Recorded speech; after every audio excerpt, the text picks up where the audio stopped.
Dakizuenez, ni Arrasatera bizitzera etorri nintzen duela 15 urte, dagoeneko 15 urte, nire senarra arrasatearra da eta Uribe auzokoa da.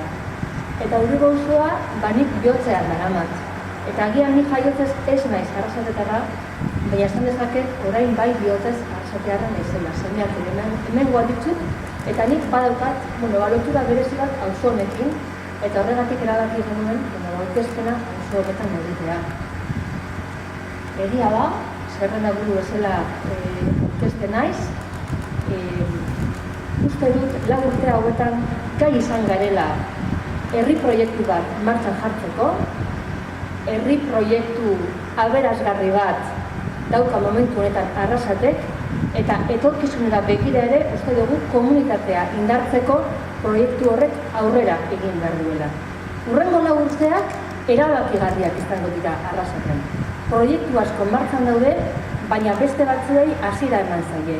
Eta oraindik ere herri honek aurrera egiteko kapazitatea eta margena badauka.